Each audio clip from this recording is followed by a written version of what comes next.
هيكسب. لا سيبكم منه خالص، ان شاء الله الزمالك هيكسب يا رب باذن الله. انت عندك مشكله انا اتكلم بلغه الكوره ولا بالعكس ده يهمنا جدا نتكلم هتلقط معايا؟ انا احب اتكلم بلغه الكوره يعني جدا.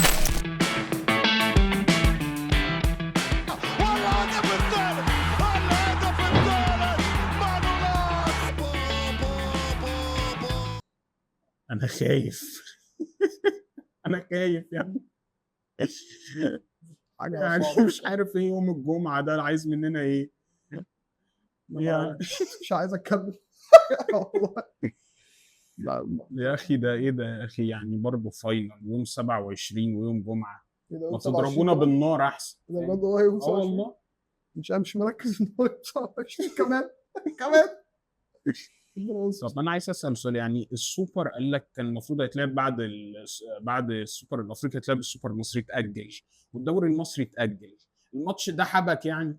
ما انا مش فاهم برضه، ما كنتوا ترحلوه يا جماعه شويه، خلوه في نص الموسم يعني، فاهم؟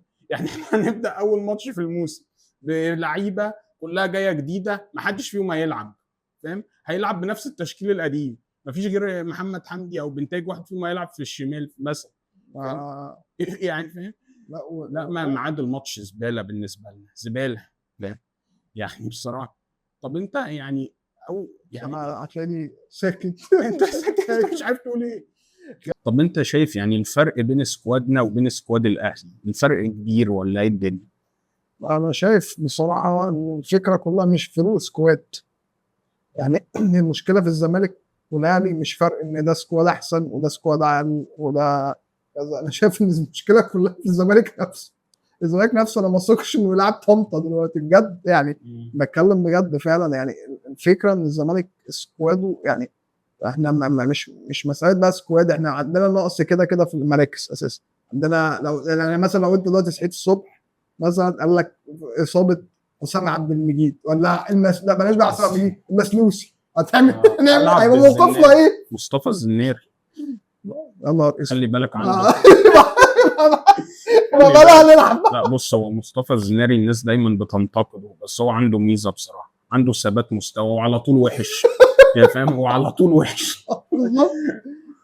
لا بص، هو طبعا ده سببه ان انت بقالك موسمين جبت لعيبه. الزمالك عمل صفقات كتيره قوي، مثلا بعد الموسم اللي خدنا فيه الدوري حوالي 9 صفقات مثلا، ماشي. والصفقات اللي عملتها في يناير مفيش منهم غير 3 4 لعيبه مثلا هم اللي كويسين، والباقي يا اما مشيته يا اما انت بتحاول تمشيه ومش عارف. يعني عندك مثلا يا اما بيلعب في الفريق وانت مش طايقه، يعني انت عندك مثلا الزناري ده محدش عارف هو قاعد في النادي ليه لحد دلوقتي. طيب سامسون مش عارفين نمشيه، جاي قاعد يكلفنا فلوس وقاعد يضرب برجر، فاهم؟ وقاعد في النادي، فاهم؟ عندك دونجا، فاهم؟ هو احنا مستحملينه بالعافيه، لعب له ماتشين، فاهم؟ وهو قاعد. عندك مصطفى شلبي ده بقى انا عايز اتكلم شويه بقى، معلش بس اديني فرصتي في الراجل ده، لان الراجل ده في حاجه انتاجه. يعني انا حاسس ان انت والدته دعياله او حاجه، يعني احنا عملنا كل حاجه ان احنا نجيب ليفت وينج يلعب مكانك الماتش ده وما عرفناش.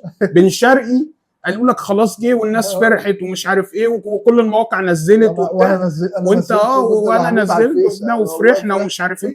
بعد كده قال لك مقدم العقد مش عارف ايه، والناس كلها مطار القاهره هينور قريبا يا جماعه وبن شرقي جاي ومش عارف ايه، والناس بقى ابتدت تدخل تقول لك وجود بن شرقي هيرجع مصطفى شلبي مركزه الاساسي، مركز البداري محافظه اسيوط ده مركزه الاساسي، وفرحنا وبتاع. الصفقه باظت. وبوبنزا جبنا دخلنا اتفرجنا اجوان، الواد بيعمل الكره كده تيجي جون كده تيجي جون، قلت احنا جبنا برايم بقى لويس سواريز. لما اتفرج على الفيديوهات جبنا برايم لويس، قعدنا نتابع خطوط الطيران الجابونيه اسبوعين، فاهم؟ ومفيش حاجه. وكل شويه بقى فاهم واحد قاعد جنبه ساكن جنبه والشركه ووالد وابو اوباميانج اداله نصيحه، طب هي ايه ومش عارف ايه وحاجات كده. لازم مفيش صفقه تبقى كده، مفيش كان في الاخر جبنا لعيب بولندي. انا عمري ما كنت اتخيل في يوم من الايام الزمالك هيلعب له لعيب بولندي، يعني مصطفى شلبي انت هتلعب اساسي، اشوف اهلك بقى بتلعب وحش، يعني اشوفك بقى بتلعب وحش الماتش ده.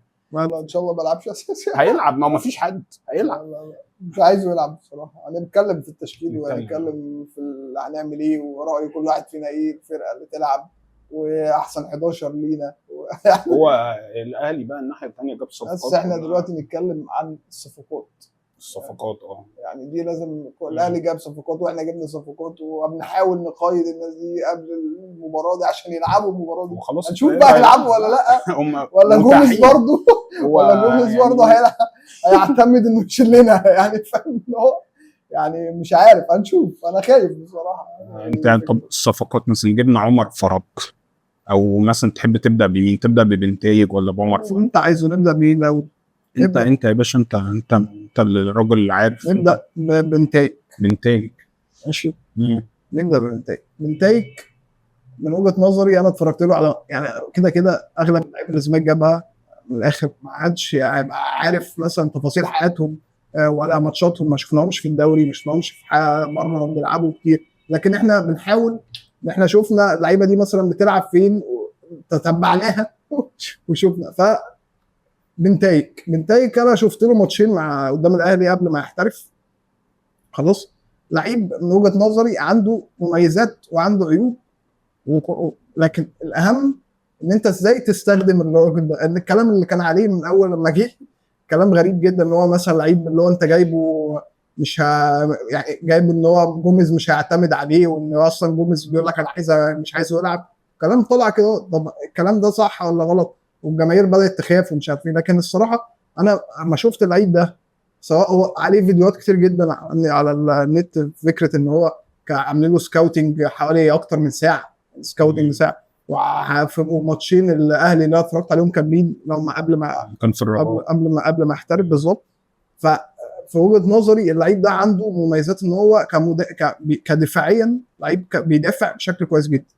ماشي يعني اولا اجريسيف جدا، يعني لعيب بيضغط على الجناح اللي معاه او وات ايفر بقى بيميل عليه. اللعيب اللي بيميل عليه يبقى دايما ضغط عليه، مش مديله اي مساحه، يفضل يضغط عليه بسرعه. طب دي ليها ميزه وليها عيب.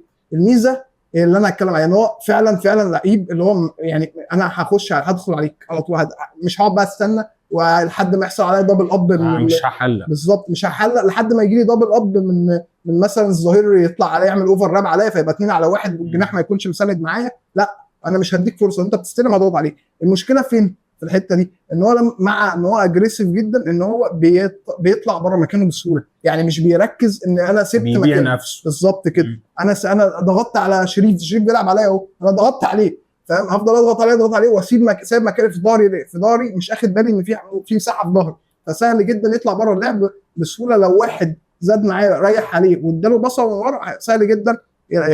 دي من وجهه نظري اهم مشكله عنده.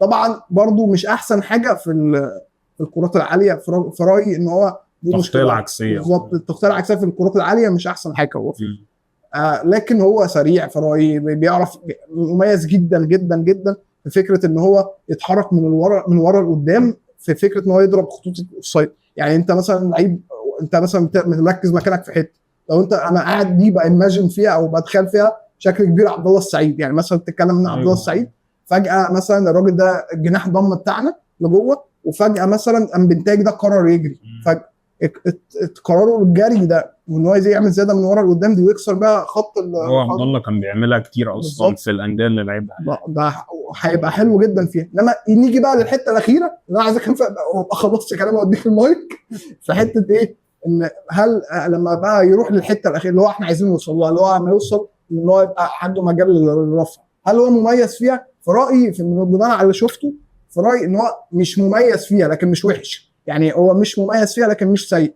يقدر بيعمل كروسات بيعملها، بس مش احسن حاجه فيها كجوده، فاهمني؟ يعني مش كروس بقى اللي هو راجل لا مش كروس الفظيع، لكن هو لو وصلته للمنطقه دي سريع جدا، كفايه انه بيضرب خط الاوفسايد وسريع جدا ان هو يقدر يعمل لك فرق. اتفضل يا باشا قول لنا رايك في الصفقه دي. يعني انا اكتفي باللي انت قلته، يعني خلينا اكتفي باللي انت قلته لاني ما عنديش قوي اضيف عليه، فاهم؟ بس انا يعني بنتايج انا شايف ان هو وجوده هيفرق شويه في حته ان انت عندك باك صايع كوره في رايي. يعني هو انا اللي شايف ان هو صايع كوره اللي انا شفته. يعني ايه؟ يعني باك رخم، فاهم؟ بيعرف ازاي يستفز ساعات الوينج اللي بيلعب عليه، بيعرف ازاي يخرجه شويه بره الجيم، فاهم؟ بس انا بصراحه ما اتفرجتش برضه كتير، عشان كده انا بقول لك انت هيبقى ليك اكتر تتكلم، لان انا عارف انك شفت، بس انا ما اتفرجتش كتير. بس انا من الخلال اللي انا شفته القليل انا هو في حته الشمال الافارقه شويه اللي هو ايه، انا هعرف استفز، جدا. هعرف ارخم عليه، فاهم؟ وبرضه حته البرود وما بيبقوا باردين شويه، فاهم؟ فده ينفع بصراحه في الماتشات يعني، فاهم؟ فدي صفقه بنتايج. طب صفقه محمد حمدي اللي جه في نفس مركزه، عشان بعد كده نشوف هل مين الانسب ان هو يلعب، لا بالظبط. فاهم؟ محمد حمدي، ايه رايك في محمد حمدي؟ انا في رايي محمد حمدي لعيب يعني انا شفته في الدوري معانا في الدوري ضدنا، وشفته في ماتش تاني، لكن الفكره الميزه اللي في محمد حمدي ان هو تكنيكال اكتر. يعني انت بتتكلم لعيب عنده كواليتي كويس قوي على الكوره، يقدر يعدي من واحد على واحد، موقف واحد على واحد بشكل مميز جدا. لعيب عنده ملكه انه يعمل كروس بشكل رائع جدا، يعني جدا متفق معاك تماما جدا. دي انا متفق كروساته معاك فيها. دواء. لكن المشكله فين بقى؟ لما يجي يعمل قبل ما يعمل الكروس دايما بياخد اكتر من تاتش على الكوره، يعني ما يقدرش يعمل الكروس من احنا بنشوف علي معلول مثلا.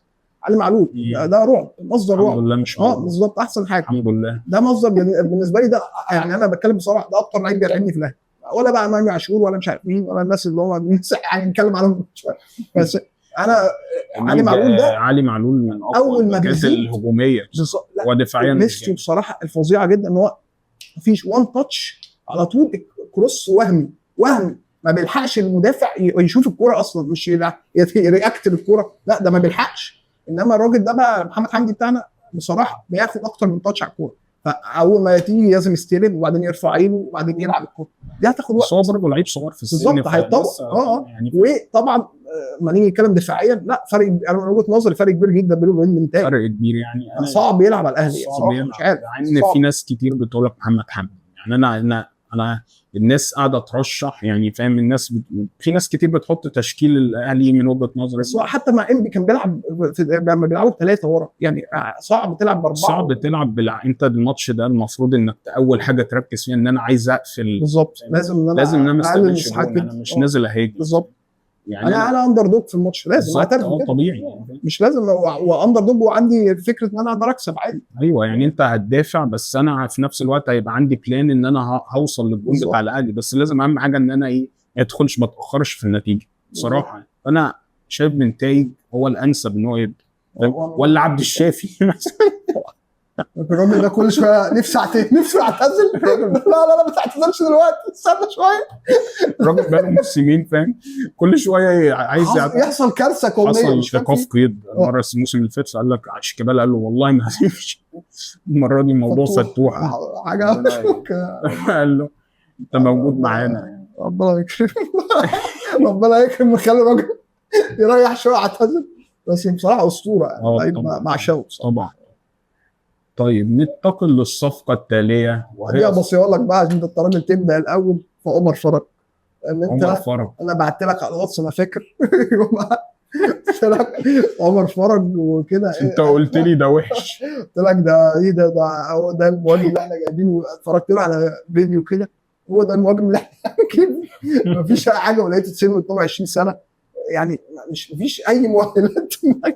انت بتتكلم ان عايزين حد بقى يلعب على سيف الجزيري، عايزين حد يكون كيف تعبنا بصراحه. بص هو عمر فرج فانت لقيتك فرحان بيه قوي، فانا عايزك تتكلم، لان هو ستايل مهاجم ما دخلش الزمالك من زمان، المهاجم القوي بدنيا، فيزيكال عالي جدا، الكور العرضيه كلها بيبقى خطر فيها، يعني الراجل ده بجد، يعني بعيدا عن ماتش الاهلي ربنا يعديه على خير، اما الموسم يبدا بقى فاهم وناخد نفسنا قدام فرق عاديه، الراجل ده زيزو هيفيده جدا، يعني في عرضيات زيزو هتفيده جدا. طبعا احنا كنا بنشوف سيف الجزيري عرضيات زيزو كلها رايحه هباء، فاهم؟ لدرجه ان الراجل في فتره ابتدى يلعب عرضيات على الارض.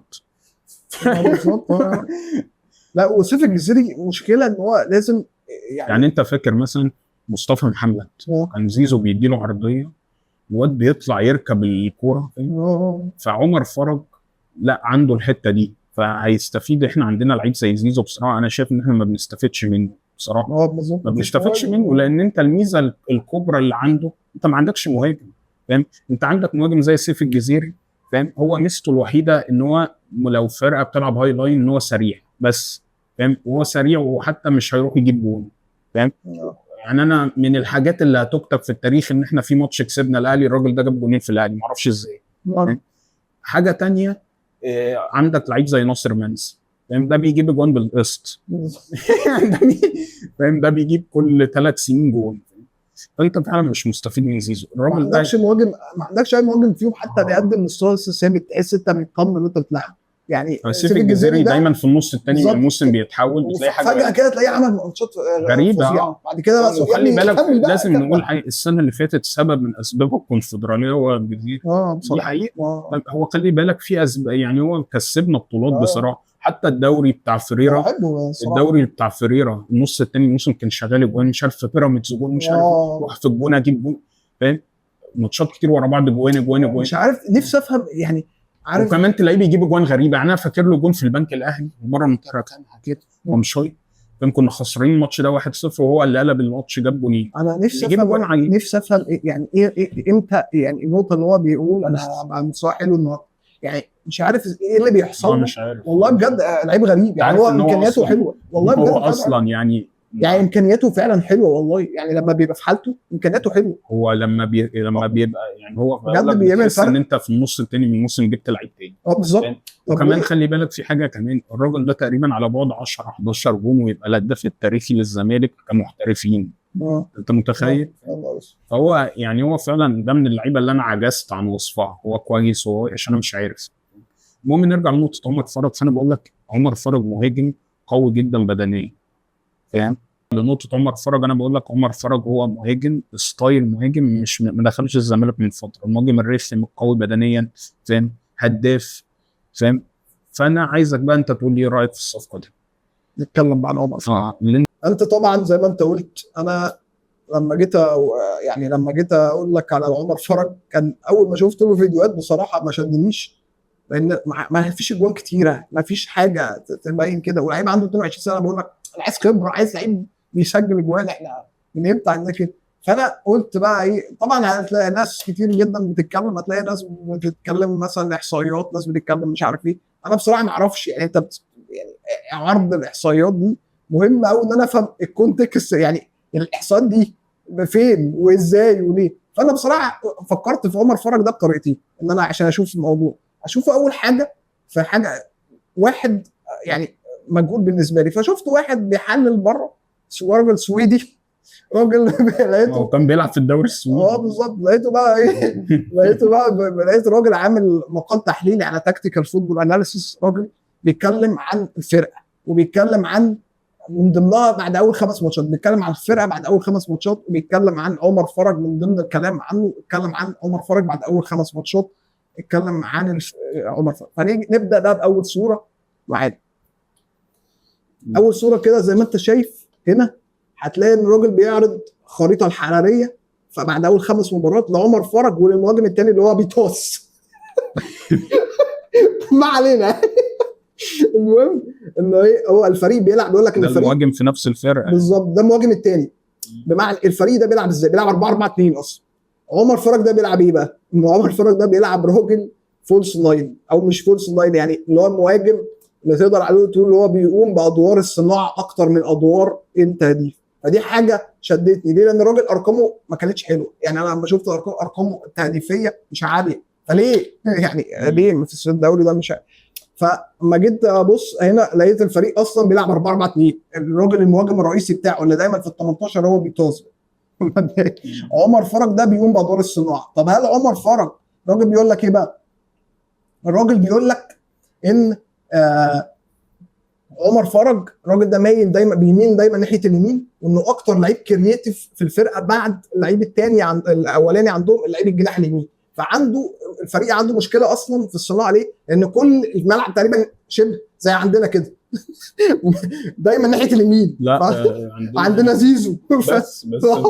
فدايما مايل ناحيه زيزو، ومتجاهلين ان في واحد تاني دايما بنطلع ده بنلعب عنده. لا انت لو عايز تدي مثال دي ريال مدريد بتلاقي مبابي ورودريجو وفينيسيوس الثلاثه ناحيه الشمال، ناحيه اليمين فاضي بالظبط. فالراجل بقى عندهم مايل لك بعمر فرج ناحيه اليمين، وعندهم اكتر لعيب كرييتيف في الجناح اليمين برضه في المكان في الناحيه اليمين. فبيقول لك ان دي مشكله عندهم في ان هم اكتر 2 لعيبه عندهم في صناعه فرص، بيعملوا فرص. هم الاثنين دول منهم عمر فرج. فعمر فرج لعيب يعتبر كرييتيف، ودي الخريطه الحراريه بتعرض ان الثاني بيتوز ده دايما في الصندوق زي ما احنا شايفين. عمر فرج النقط الغامقه دي هي اللي بتحدد. بالظبط. عمر فرج هتلاقيه هو بره اكتر وناحيه اليمين اكتر وبره الصندوق. يعني هو الراجل ده في السوبر، انا مش احنا جايبينه هيصنع على مين؟ انا جايبك انت اللي ما تساعد. هو بقى هنا الفكره، هنا هنا الفكره انت جايب مهاجم هتستخدمه ازاي؟ ان راجل عنده موهبه في الصناعه كويس جدا، وهنتكلم عنه برضو تفصيليا في الحته الثانيه دي اللي انا هتكلم عليها في الارقام اللي انا عايز اتكلم عليها، اللي هي الحته اللي انت لسه متخوفت منها، اللي هي ايه؟ احنا جايبين مهاجم عايزين تارجت. فاول حاجه نتكلم عنها او ايه هي اللي هي الديولز او اللي هي الثنائيات بالظبط الالتحامات الفضائيه والالتحامات الايه الهوائيه، الارضيه والهوائيه، الفضائيه والارضيه. فبالتالي ايه؟ الراجل ده خد 118 تحدي على الارض، ماشي خلاص. الراجل ده كسب منهم كام؟ كسب منهم 60، نسبه خطر، نسبه كويسه، ماشي. الاريال اكتر من 50%. بالظبط. الاريال برضو الاريال كسب 10. بالنسبه للمتوسط بتاعه في الماتشات، فبالنسبه له نوعا ما ك 90 دقيقه بالنسبه له نوعا ما مقبول. طالما انت شايف اصفر كده يبقى ايه؟ في الحته المقبوله. فدي ايه الصوره بتاعتها؟ طب هل ده معناه ايه؟ معناه ان انت تقدر، خلي بالك انت بتتكلم فينا في الدوري السويدي، يعني فاهم؟ انت بتتكلم في لعيبه تفرق طبعا، احجامها تفرق عن اللعيبه بتاعت الدوري المصري كمدافعين، فرق كبير جدا. فدي حاجه تانية اللي احنا بنتكلم فيها، ان هو اللعيب ده يقدر يقوم بادوار المحطه والصناعه في رايي، ماشي. نيجي نتكلم بقى عن الحته اللي هي برضه في نفس الراجل ده بياخد فيها، اللي هو ايه؟ حته ان هو راجل كرييتيف جدا. طب هل الراجل ده كرييتيف ازاي؟ الراجل ده قوي جدا في الدريبلينج، يعني قوي جدا، لعيب بيقدر يعدي بالكوره، يعني يقدر في مساحات ضيقه يرقص، يقدر في مساحات ضيقه بيحكم في الكوره بشكل كويس جدا. وده الارقام الثانيه دي اللي هي بتوضح ان الراجل عامل، دي المرات اللي عمل فيها دريبلينج بالكوره وعدى 13، كسب 13 مره قدر يعدي بالكوره بدريبلينج، تمام. نسبه المئويه بتاعته 65%، نسبه كويسه، ماشي. نتكلم برضو اخر حاجه رقميه هنتكلم عنها هي فكره الصناعه والاهداف. لو جينا نتكلم على الصناعه والاهداف هتلاقي ان الراجل عامل اسيستين، وان المتوقع انه يعمل له المتوقع ان هو يعمل صناعه اهداف دي 2. يعني تقريبا عامل بالظبط. طب نجاح بساطه، عامل نجاح، عامل 192 بصه اجمالا، لكن النجاح بتاع البوص بتاعه 145 بنسبه نجاح 75%. حلو جدا. حلو جدا. الرقم المهم قوي من وجهه نظري البساط المفتاحيه، اللي هي حاجات دي بروين دي. بالظبط. احنا جبنا دي بروين لعيب يدي كوره يخليك تشوط. احنا جبنا دي بروين. طيب يعني ماشي. انا اللي عايز اقوله ايه بقى في الارقام دي، طبعا احنا كلنا عارفين ان هو الراجل ده سجل هدف، يعني ده رقم قليل جدا بصراحه. لكن الفكره كلها فين من وجهه نظري؟ ودي الحاجه اللي انا كنت خايف منها. طب الحاجه المميزه عند الراجل ده زي ما قلنا الصناعه. طيب الراجل ده الزمالك بقى يستخدمه ازاي؟ وهل هو راجل هيبقى مش زي ما احنا بنشوف في الفيديوهات خالص ان هو راجل لا ده انا بيجيب اجوان وعمال مش عارف ازاي الزمالك يستخدمه؟ هي دي الفكره، ان الزمالك عنده اصلا زيزو، وعنده ناصر ماهر، وعنده عبد الله السعيد وكده. الراجل ده من ضمن الحاجات اللي الراجل السعودي اتكلم عنها ان المدرب مش مستخدمه صح. بمعنى ايه؟ الحته اللي انت كنت برضو متخوف منها وبتتكلم فيها ان هو راجل مش تارجت او مش بيطلع من عليه الكوره. الفريق السويدي كان بيقول لك ان بيخلي دايما الراجل ده يستلم بظهره للجون، ودي مشكله هو شايفها، ان هو لما بيقابلوا مدافعين ضخام وشراسه اقوى الراجل ده بيفقد الكوره تحت الضغط ده. تمام. فانت بالتالي ان انت فبالتالي ان انت بتتكلم هنا على ان انت تستخدمه ازاي. فتستخدمه ازاي بقى؟ ان انت تخليه ان هو يبقى دايما وشه للجون. هو بيقول لك ان المفروض يستخدم اكتر كلاعب وشه للجون من خلال مراوغاته ومن خلال ان هو فكره كده. فهنشوف بقى هل هو معانا هيقدر يقوم بالادوار بتاعه المهاجم وفي نفس الوقت ينزل لمراحل اللعب. ده انا شايفها احنا محتاجينها بشكل كبير. هو راجل من وجهه نظري من خلال الفيديوهات اللي شفتها له، من خلال الارقام، ومن خلال الراجل ده بيبين ان هو راجل عنده كواليتي كويس جدا في الصندوق باليمين والشمال، وعنده في نفس الوقت قدره. بالظبط. وفي نفس الوقت 22 سنه، ده مهم جدا. عشان كده انا لو قلت لك انا فرحت بالصفقه، يعني فاهم؟ بالظبط. يعني لما شفت الفيديوهات فعلا فرحت بالصفقه، حسيت ان في مهاجم بيجيب اجوان. وفي حاجه مهمه انا حسيتها في الفيديوهات، الفكره ان هو بيشوط، يعني بيشوط ما بيفكرش كتير، بيشوط بيتصرف. ميزته اللي انا برضو شايفها جدا حلوه جدا ان هو بيتصرف لما الكوره تجيله بيتصرف يعني بسرعه بديهه رهيبه. يعني مش اي لاعب ان هو مثلا لما تحت الضغط تلاقي مثلا من وجهه نظري سيف الجزيري من احد اسوأ مشاكله ان هو لما بيستلم الكوره تحت ضغط ما بيعرفش يتصرف بالكوره كويس بسرعه. ده الراجل ده بيدي قوي ظهره جدا دايما للمدافع ويفضل بالظبط. يحاول يرجع مش عارف يعمل ايه، لكن الراجل ده مرن جدا في ان الكوره لما بتجيله يعرف يرقص، بيعرف يلعب بسرعه، كويك باسز، بيفكر بسرعه جدا. تمام. دي صفقه عمر فرج. كونراد ميشيلياك يعني ما كنتش اتخيل ابدا ان في يوم من الايام الزمالك هيجيب لعيب بولندي، فاهم؟ بس خلينا نشوف. كونراد هو ميزته طبعا هو سريع جدا، ولد نفاسه، فاهم؟ شويط، فاهم؟ عرضياته كويسه، بساطته كويسه، ولكنه مش الوينج الهداف. يعني ايه؟ يعني انت ما جبت مش انت لما كنت عندك بن شرقي كنت بتجيب مثلا بن شرقي كان ممكن في السيزون يجيب لك 20 جول، لا مش هيجيب لك الرقم ده، فاهم؟ هو ميزته اكتر في الصناعه، فاهم؟ شوطه من بره المنطقه برده كويسه، تمام. السؤال بقى هل الراجل ده هينفع ضد الفرق اللي هي بتدافع زون؟ يعني لما تلعب فرقه بتدافع زون ديفنس، وانت عايز ايه؟ ما هو انا بقى هو دلوقتي لازم نمشي ورا احساس، احنا مش عارفين جايبين واحد من نادي احد في الدرجه الثانيه على السعوديه. يعني الناس برضه في الدوري هو نادي احد ده في الدرجه الثانيه في السعوديه.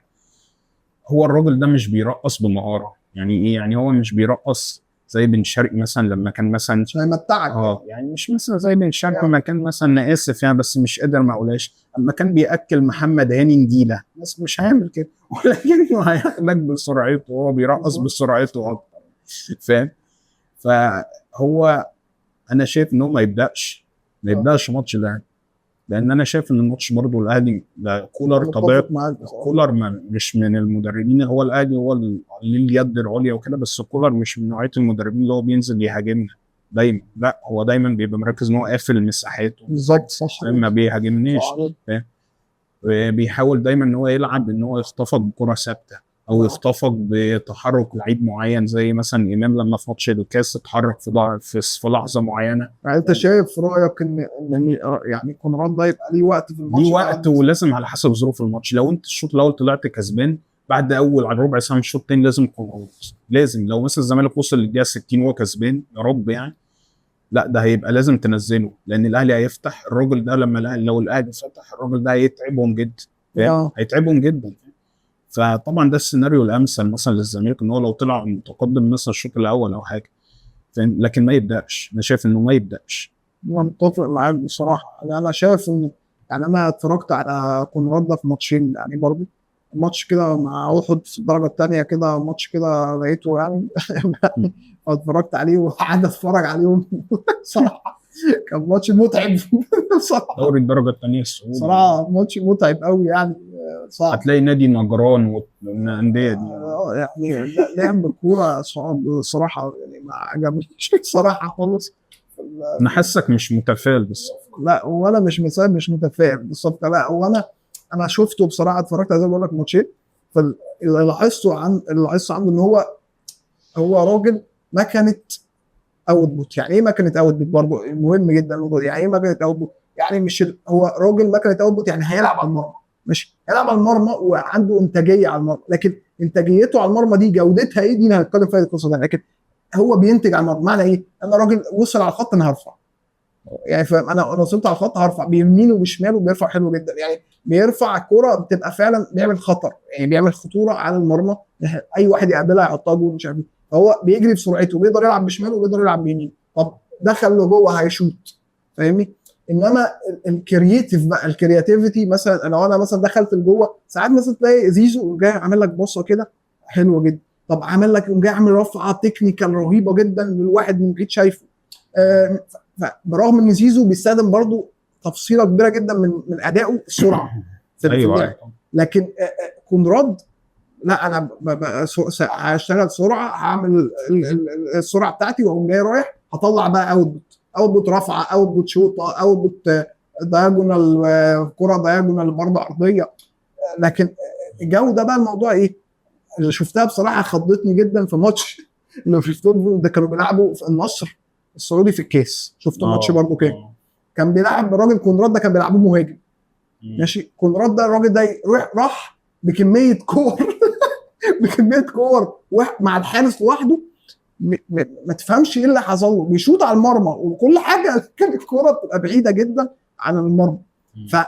فخضيت بصراحه من الفرص السهله اللي هو ممكن يضيعها، يعني هو ممكن يجي له فرص سهله والاقي الكوره بره هتضايق جدا. يعني انت متخيل مثلا قدام اهلي وانت ما بتصدق اصلا توصل للحته دي، هو ممكن يعمل حاجه زي كده تطلع الكوره بره، الجماهير اصلا بس تبقى عليه على الفكره الوحيده يعني اصل احنا بنلعب بمصطفى شلبي، معلش يعني الناس فاهم، هو كده مصطفى شلبي ده كان ممكن يبقى هداف الدوري السنه اللي فاتت لو الساعه هي الجون، ساعه الملعب هي الجون، فاهم؟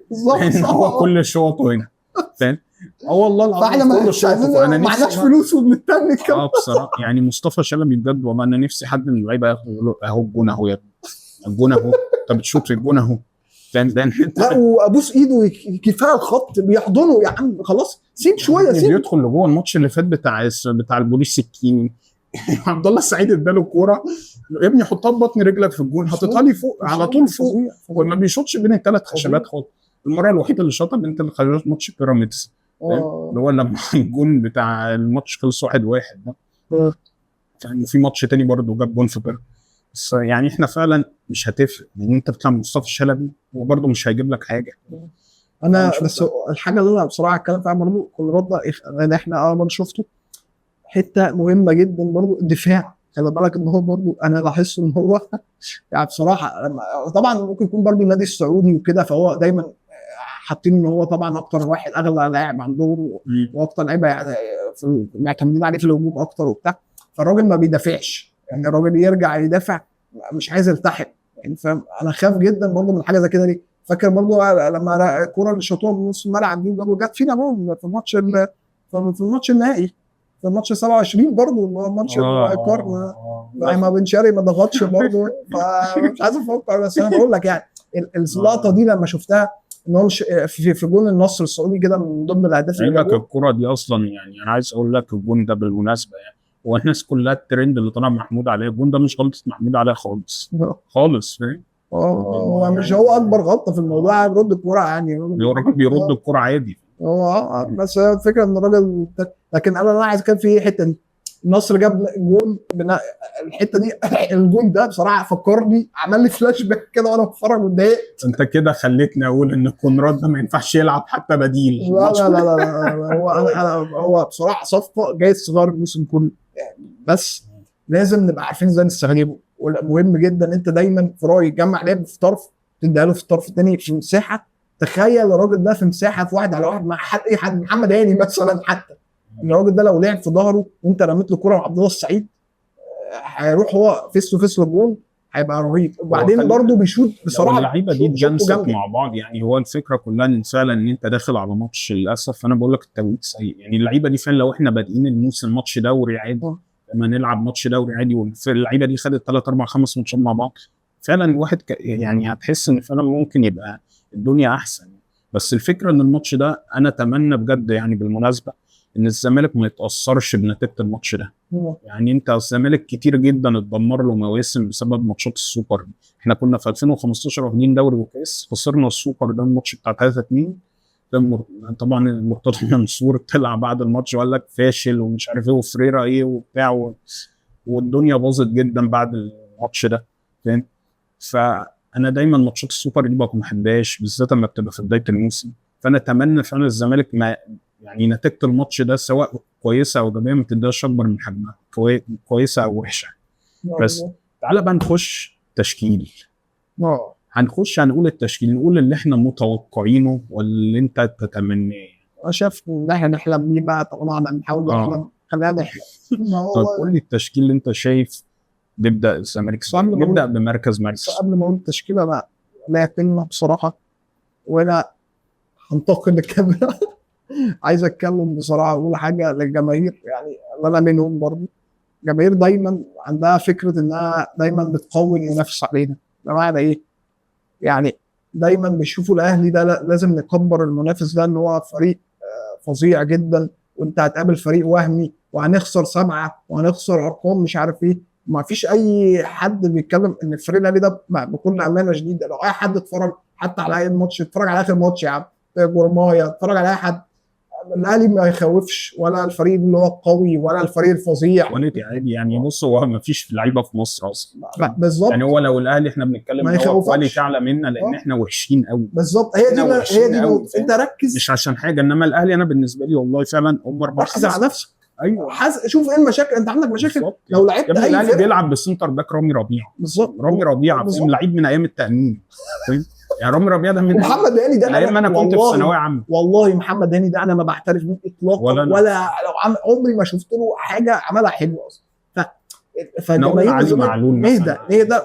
ونهدى ونركز ان احنا كفرقه. المشكله عندنا، المشكله مش في ان الاهلي قوي، المشكله في ان الزمالك لو لعب ايا كان. الفكره بقى ان انت لما بتيجي تقول كده، هتبقى لما عندك بتيجي مشاكل. تقول كده بيقولوا لك ايه؟ طب ما انت في 2020 كان عندك مش عارف فرجاني وبن شرقي. طب ما انا لعبت ووصلت نهائي افريقيا ولعبت وخسرت كوره ماتش كان كلوز جدا وخسرت كوره عادي. وكنا ما كانش اصلا بكل الفوارق كده. مقاييس فاهم؟ كنا عادي، معادلين أنا على كورة، انا اعصابهم. مش معنى ان 90 انا دقيقة. ابقى كويس او عندي لعيبه ان انا لازم اكسب. ما الكوره ان انا اكسب بالظبط. أو فاهم.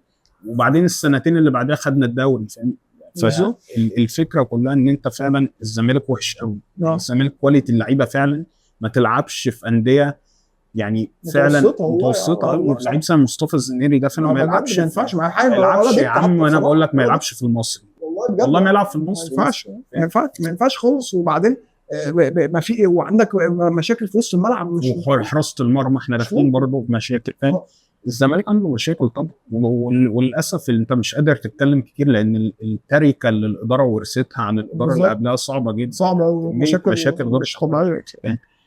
تعالى بقى نحاول نشوف هنعمل ايه. فنبدا نقول رايك ازاي نحاول. مش ممكن ما نقدرش نكسب كل المشاكل، ازاي نقدر نظهر بافضل مظهر عندنا. رايك؟ تعالى نقول التشكيل الاول اللي انا شايف الزمالك يبدا بيه. طب نمشيها مركز ولا كل واحد يقول تشكيله مره واحده؟ قول تشكيلك مره واحده عشان تتكلم ان انت تقول لي انا بتفكر في ايه وانت بتحط التشكيل ده. يعني انت بعد ما تقول تشكيل قول انا بفكر في ايه، ليه انا مختار الفرقه دي بالطريقه دي، انا عايز اعمل كده عشان كذا. تمام. بص انا شايف في حراسه المرمى، وممكن دي تبقى مفاجاه، عواد مش صبحي. عواد لعيب كويس انك كنت. عواد حارس مرمى ليه لحظات سيئه معانا بس ليه لحظات كويسه. كان سبب كبير في بطولات الزمالك كسبها بصراحه.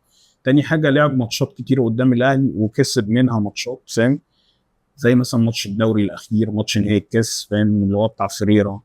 فلعيب في اوقات بيشيلك. عواد في اوقات بيتحول فيها حاجه كده عامله زي السيف الجزيري بس في حراسه المرمى. انما الصبح انا ما بثقش فيه نهائي بصراحه، انه كمان في ماتشات. الماتش الاهلي الوحيد اللي لعبه اللي هو الماتش بتاع اوسوريو ده فاهم، ماتش 4-1 فاهم. انا بصراحه لا اثق تماما ان الصبحي يحرص على ده في كل كوره تبقى حاطط ايدك على قلبك فاهم. فانا الصبحي بصراحه انا ما بقتنعش بيه، ما بحبوش. فانا شايف ان يبدا عواد. اتمنى ان الصبحي يعني قول لي ان انت عشان اللي هيحصل الصبح هيبدا. هو هيبدا ما فيهاش، هو هيبدا. عشان كده شايف عواد. تمام. بس خلينا نمشيها يعني. قول لي ليه طبعا. ليه؟ انا ما بثقش بصراحه في محمد صلاح ده. انا شايف ان محمد صبحي هو محمد صبحي رجعت 2019 محمد صبحي ما بثقش فيه اطلاقا. وبعدين في نفس الوقت انا كده شايف ان الاثنين ككواليتي حارس مرمى الزمالك سيئين جدا واقل بكتير جدا جدا جدا من الاهلي جدا. يعني الاثنين بتوع الاهلي افضل مننا بمراحل. طبيعي. لا ده بص بقى لو في حراسه مرمى الاهلي ككواليتي في حراسه المرمى مش طبيعي عنده 3. انما الزمالك لكن انا بروح هنا للاختيار اللي هو الصراحه ايه، انا ببقى مطمن اكتر مع وجود عواد. لكن ده ما فيش خالص صبحي ده. يعني بصراحه انا بعيدا هو كده كواليتي زي ما بقول لك وحش، لكن انا مش بطمن. انا لما بشوفه بحس ان انا خايف في اي كوره، حتى الكوره مثلا ما لهاش اي تاثير ببقى خايف من يعني بصراحه ما مطمنوش 1%. انما بصراحه يعني احنا ضعاف قوي في المركز ده. كنت اتمنى ان احنا نجيب حد بصراحه، اي حد من الدوري. فهو موضوع ان هم لاغيين الحراس الاجانب ده صعب. والله اي حارس مصري هيبقى افضل. والله اي حارس مصري حرفيا هيبقى افضل من بس هو فعلا بصراحه. خلينا منطقي. عمر جابر طبعا باك رايت، مش هنقعد بقى نلعبه باك ليفت ده يا ريت بقى نبقاش نعجب فاهم. يا ريت. عمر جابر والباك ليفت هو بنتايج الاثنين اللي في القلب طبعا ما فيش خيارات، فاهم؟ الونش طبعا بعيد، هو المسلوسي وحسام عبد المجيد. اتمنى ان ده يبقى موجود، واتمنى ان ما يحصلش اي اصابات، لان اي اصابه معناه ان مصطفى الزناري هيلعب، فاهم؟ فدي هتبقى كارثه. نص الملعب، لان شايف محمد شحاته ودونجا لازم الاثنين يلعبوا جنب بعض. وهقول لك ليه، فاهم؟ هقول لك ليه. خليها في روشته الفوز، يعني خلينا في روشته، فاهم؟ قدامهم عبد الله، وشمال ناصر ماهر، يمين زيزو، مهاجم. انا شايف، انا وجهة نظري اللي يبدا دي محيره، دي محيره قوي بصراحه. بس انت انا شايف زيزو مين قلت عشان زيزو يمين وناصر ماهر شمال. ماشي. ماشي. وانا عايز يبقى في لعيبه كوره كتير في انت الملعب. تقريبا انت تعرف لحد دلوقتي انت 100% من فريتي. والله طب كويس ان وفقنا. اصل انا بقى في المهاجم، انا الفكره كلها ان انا مش عارف هل هيبقى عندك فرصه ان انت تلعب الكور العاليه اللي هي في دار الدفاع للجزيري، ولا انت تلعب بعمر فرج، فاهم؟ الجزيري بصراحه قدام الاهلي بعيدا عن الجونين اللي جابهم، يعني حتى نهائي الكاس اللي قبله كان عامل ماتش كويس. ماتش نهائي الكاس بتاع فريرا كان عامل ماتش كويس قوي. فانا ممكن اقول عشان يعني هما البدايه وبرضه الصفقه الجديده، فابدا بالجزيري بصراحه. ممكن ابدا بالجزيري. هنا الاختلاف على عمر فرج. كم خلاص. انت شايف يعني ان ده الفريق اللي انت شايفه بناء على ان وقلت ان انت شايف ان عشان الجزيري انت متوقع ان هو هيبقى كعبه عالي واخذ بحماس ثقه، برضه ده تفكير انا شايف ده يعني. انا ما كمان اقدرش الاهلي ابدا فيه بصراحه. دفاعه بطيء. بالظبط. دفاعه بطيء. بالظبط، ممكن اي كره طويله في دار الدفاع، ولو هو فايق انت بتقص فعلا، ما تبقاش عارف حاله الجزيري يعني. ممكن لو فايق بص، هو ممكن يبقى فايق وممكن يعني فعلا يعني يكفرك. يعني ماتش نهائي الكاس اللي احنا خسرناه بقى، احنا خسرناه في السعوديه ده، في كرة في الستة يارده ضيعها، انا ما اعرفش ازاي. ف يعني هي من الاخر ريسك كورس. انا بصراحه ما اختلفش معاك خالص في نفس الفريق كله باستثناء ان انا شايف ان هو عمر فرج. ليه شايف عمر فرج؟ لان انا من وجهه نظري ان انا عايز ان يبقى اللي هو ابعد لاعب كنقطه في الملعب من وجهه نظري اللي انا شايفها ان هو يبقى زيزو، مش اي حد تاني. يعني ايه ابعد نقطه في الملعب؟ يعني انا هيبقى عندي زيزو، وهيبقى برضه عندي يعني عندي برضه زيزو، وعندي عمر فرج، وعندي نصر. خلاص. الفكره كلها ان انا عايز عبد الله السعيد يبقى على خط واحد مع وسط الملعب واحنا بنبني. مش عايزه ان هو يبقى صانع، يعني يبقى صانع لعب، او مش عايزه يبقى مركز 10 يعني في الملعب كلاعب. انت عايز لعيب كوره، مهاجم لعيب كوره عشان ينزل لتحت. ده في رايي ان هو يخلينا نقدر نطلع من عليه بالكوره، فيقدر من خلال ان انا دبل باص او اي حاجه ان اقدر العب. لان انا عايز عبد الله السعيد مش عايزه يبقى في قدام تحت الضغط اللي ممكن يتعرض له، لا. مع ان انا في رايي ان اصعب او اخطر مركز، اخطر منطقه على الاهلي هي زون 14، اللي هي الحته المنطقه اللي قدام الدفاع دي، اللي بيغطيها مروان عطيه. يعني هو بيلعب بمروان عطيه وامام وبيلعب توفيق. خلاص، اكرم بيلعب بالثلاثه. لكن ساعات كتير قوي بتلاقيه ان هو ساب مكانه وطلع ضغط. ايوه، المساحه اللي ما بين نص الملعب بالظبط. يعني الحته الزون دي انا شايف ان هو لو انت قدرت تخلي عبد الله السعيد يبقى صانع العاب بس متاخر، يعني يبقى دايما معاه مساحه، لان هو دايما قدام ماتشات، في ماتشات الاهلي بيبقى تحت ضغط جامد. انا عايزه ان هو يبقى بيلعب، عارف انت اللي هو شايف، ما عارف شبه مين، توني كروز. اللي هو فكره ان انا شايف عبد الله الماتش اللي فات بتاع الدوري كان كده بيلعب كده. بس بصراحه الاهلي الماتش ده كان عنده غيابات كتير. بالظبط. انا بقى نفسي يبقى الحته دي. انا مخليه دايما صانع العاب متاخر، ومخلي عمر فرج ده ينزل يصنع لي بالتريكس بتاعته بالكوره، ان هو الراجل يقدر يدريبل في وسط معاه واحد على واحد، يقدر يعمل غلبه في الحته دي واحد على واحد، يقدر يلف بالمدافع بشكل كويس، ويقدر يلعب في الحته دي كويس، يخليك يطلع دول بره، ويدي مع وجود معه هو وناصر، يقدروا الاثنين يدوا لزيزو اللي هو بيطلع. انا شايف ان هو عايز يبقى ابعد نقطه، مش عايزه ينزل للكوره. نفسي زيزو بصراحه ما ينزلش الكوره في الماتش ده، يتحرك دايما ورا الدفاع. انا عايز اوصله هو للجول في رايي. ده اللي نفسي يعني كتفكيري كده، هو ده اللي يحصل.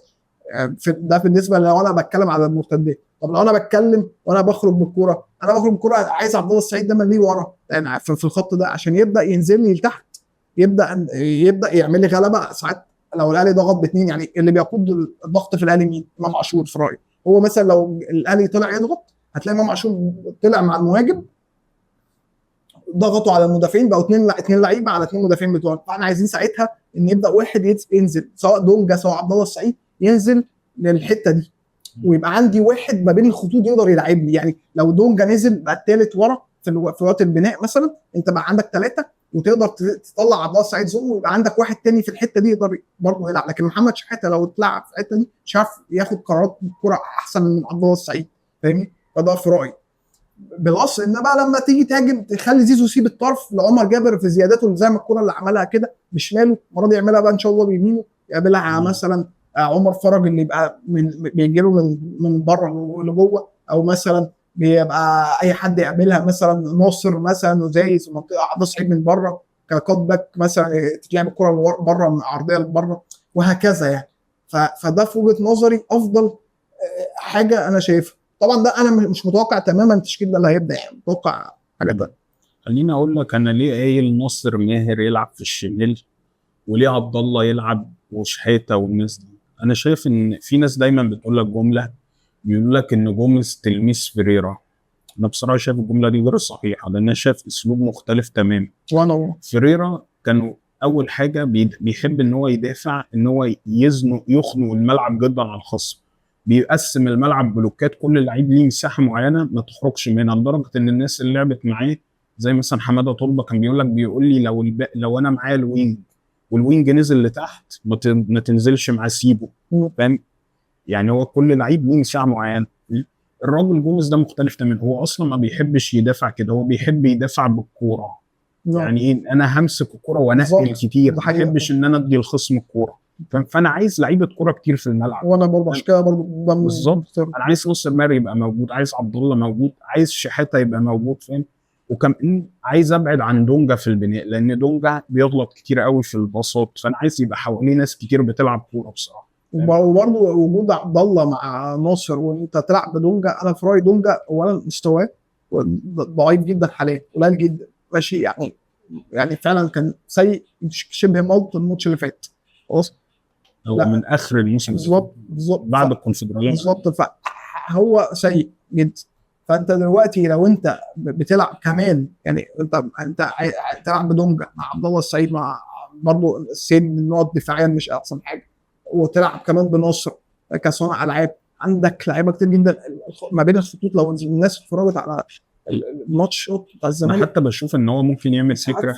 زيدان كان بيعمل فكره ايام ما كان ماسك ريال مدريد، كان بيقول لك ايه، كاسيميرو كان بيبقى هو في وقت بناء اللعب راس المثلث المقلوب، يعني بيخليه ورا وبيخليه يطلع قدام عشان ما يبنيش، فاهم؟ بيخلي كروس ومودريتش هم اللي ينزلوا، هم اللي يعملوا الحوار ده. بالظبط. انا نفسي بصراحه ان هو دونجا فعلا يعني ما يحاولش يبتكر وهو مستوى سيء، يعني هو ما يبتكرش، لان هو بيحاول يعمل بساط معينه، انت مستواك سيء سهلها على نفسك، ماشي. فبصراحه انا عشان كده عايز شحاته في النص على حساب على حساب الوينج بتاعنا، وتخلي النصر هو اللي يلعب جناح يضم لجوه، عشان برضو الفكره دي انا عايز شحاته في نوعا ما لعيب يقدر يضغط، يقدر يبقى احسن. فده يزود من شويه من الجاب الكبير قوي لمساحات الفراغات الكبيره جدا في نص الملعب. قبل الختام تعالى نتكلم ايه هي روشتة الفوز على الاهلي في السوبر ان شاء الله. ان شاء الله يعني رغم كل الاحتمالات الضئيلة، ولكن نمتلك الايمان ان شاء الله يعني.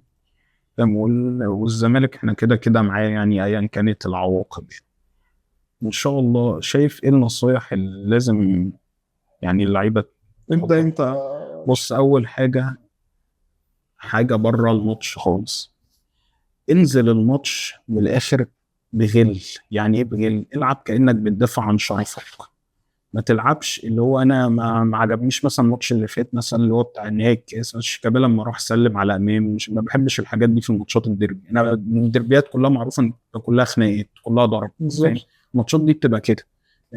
انزل بالطبع ده. انا من احسن الماتشات اللي انا شايف الزمالك تتعامل فيها بالمنطق ده مع الاهلي، مثلا لو الناس فاكره سوبر 2020 مثلا، ده كان اول ماتش كهربا يلعبوا ضدنا، طارق حامد قام نازل مش عارف ايه زق، مش عارف حازم امام اتخانق معاه. انا بحب الحاجات دي، الماتشات دي محتاجه كده، لازم تلعب بغل. هتنزل ده بيدي اصلا ايحاء للخصم ان انا مش خايف منك، فاهم؟ انا واقف وش بوش معاك، انا مش خايف منك، فاهم؟ انما هيقع هتروح تقومه مش عارف ايه الحاجات دي انا ما بحبهاش.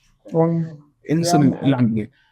احمد بلال مثلا طلع قال تصريحات ان الزمالك احسن له. لازم يشوفوها لعيبه، لازم يركزوا هو معاها. في ناس قالت ان اللعيبه وصلها التصريحات دي، فاهم؟ لا ما هو اكيد هيوصل لها. السوشيال ميديا ما بتسيبش كده شخص حابب للترند، يعني بيحب الترند. يعني انا شفت له تصريح من فتره مع سيف زاهر قال لك انا احسن من حسام حسن، انا شفته قال كده، فاهم؟ فعادي يعني. بس ما علينا، يعني انا بشوف ان اهم حاجه العب بجد، العب كأن انت بتدافع عن شرفك. دي حاجه. تاني حاجه طبعا الحاجات الفنيه، عدم السرحان تماما، ما تفقدش تركيزك دقيقه، فاهم؟ ما تتاثرش بالجمهور، استغلال الفرص دي اهم حاجه. استغلال الكره تجيلك هتجون، الماتشات دي ما تحتملش ابدا انك تضيع، بس هو ده اللي عندي. والله بصراحه ما زودش عليك اي حاجه في اللي انت قلتها دي كلها، لكن اللي انا شايفه ان انت برضه مهم جدا ان انت ما تفقدش الامل في الماتش ولو اي وقت. بمعنى ايه؟ حتى اذا كانت اي حاجه حصلت، يعني اي كارثه حصلت، حاول تقلل الكوارث. يعني مثلا توقيت هدف في اول كام دقيقه عادي جدا، تعامل مع الموضوع عادي. احنا عادي جدا كنا بنبدا الماتش من جديد ونبدا ونلعب تاني، نحاول نسعى ان احنا نجيب هدف. طب جا فيك هدف تاني بقت 2-0، عادي برضو جدا، تماسك. حاول جدا تقلل جدا جدا فكره ان انت تبقى دايما اللي هو انا ماتش فك خلاص. فانا بحس الصراحه ان ده ساعات كتير جدا بشوف ان الزمالك بيستسلم حتى لو النتيجه 1-0. ايوه دي حقيقه. على فكره انا عايز اقول حاجه، يعني الصوره سلبيه شويه. هو انا عمري ما شفت الزمالك كسب الاهلي في ماتش تاخر فيه في النتيجه بصراحه. يعني هو شفت ماتشات تاخرنا فيها وتعادلنا، لكن ما شفتش ماتشات تاخرنا فيها في النتيجه وكسبنا. دي حاجه سيئه جدا. مشكله انا بحسها بصراحه. فما ينفعش تفقد الامل. ماشي. فدي اول حاجه. تاني حاجه لازم اللعيبه يعني يبقى في شويه، بحس ان في مشكله كبيره جدا في الزمالك الحالي ان مفيش لعيبه في كل خط كده. اللي هو لاعب مثلا اللي جنبي، احنا ما كنتش بشوفها كتير قوي مع الزمالك، طارق حامد، مش لعيبه اللي قياده. انا عايز لعيب في الملعب انت جنبك كذا، في غلط غلطه لا تقوله وتزعق له وتقول له العب ويلا ومش عارف، والتشجيع ده المستمر وامسك واعمل. وحتى كده هتبقى في ترابط. الونش لما كان موجود كان كده بصراحه. الونش وكان عندك طارق وكان عندك لعيبه كتير قوي. اتكلم بعد ما طارق مشي بصراحه الونش كان بيعمل بالظبط. وبرضه ما عندكش اللي هو اللعيب اللي هو لازم يبقى عندك اللي هو القلب ده، اللي هو فكره ان انت لازم انت حريص ان الفرقه تكسب. وفي علاقات ما بين اللعيبه تبينها في الملعب ان انتوا عايشين بتموتوا نفسكم في الملعب عشان تكسبوا. انت ده اللعيب اللي جنبك ده، يعني انتوا الاثنين بتلعبوا، فاهم، على ماتش مش حاجه عاديه. ده ماتش كل الناس حرفيا هتتكلم عنه، كل الناس بين سبورت زي مش عارف ايه، ماتش اهلي وزمالك تاني، بماتش ببطوله. فلازم انت تنزل بعقليه انا لازم اكسب، انا لازم اكسب. يعني في كده ماليش علاقه باي حاجه، لازم اكسب ولازم انزل ان انا اللي جنبي ده اقومه، اللي جنبي ده غلط انا هحاول اصلح غلط واعمل كده. زي مثلا المسلوسي في ماتش النهائي بتاع الكوره بتتلعب وسرحان غير عادي من الدفاع كله. الراجل كان بيجري ويقوم جاي حاطط جسمه قدامه وهي الحق الكوره الطويله اللي هي كانت عدت دي 10 من وقت الضايع بالظبط. مش ممكن. فالمهم جدا الحته دي لازم تبقى موجوده في الفرقه في الماتش ده يعني كده. لما تبقى ان شاء الله ربنا يبقى كريمنا جدا ويبقى متقدمين، مهم جدا ان انت ما تبقاش بقى ان انا متراخي. يعني انا تقدمت على اهلي خلاص والناس بقى وبتاع، ابدا ان انا العب، ان انا احاول اي كوره استغلها، احاول اخد فاولات كتير جدا، اموت رتم الماتش، تكسب التحامات. لازم الحاجه دي بيعملها يعني من واحد من افضل الانديه اللي فيها في حاليا في العالم، الارسنال من وجهه نظري.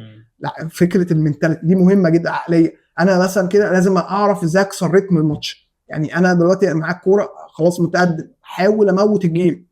متقدم الفريق ده هيبدا يمسك كوره، احاول اقوم جاي بقى انا عامل فاول، اخد فاول واقعد ثانيه شايف بتاع واطلع واقوم موت رتم الماتش شويه. يبدا التشين اوف باسز، يعني الباصات اللي هي ورا بعض تقل في الفرقه، هيبدا الفريق الثاني ما ياخدش الثقه اللي هو عايزها. يبدا ان انا المومنتم او فكره التوقيت اللي هم يبقوا فيه عاليين كفرقه ما يبقوش عاليين عليا في الوقت ده. لا انا قوي، ما تستهونش اطلاقا، ما استهونش اطلاقا. لو انا متقدم ما استهونش اطلاقا، ما تفقدش تركيزك بالظبط.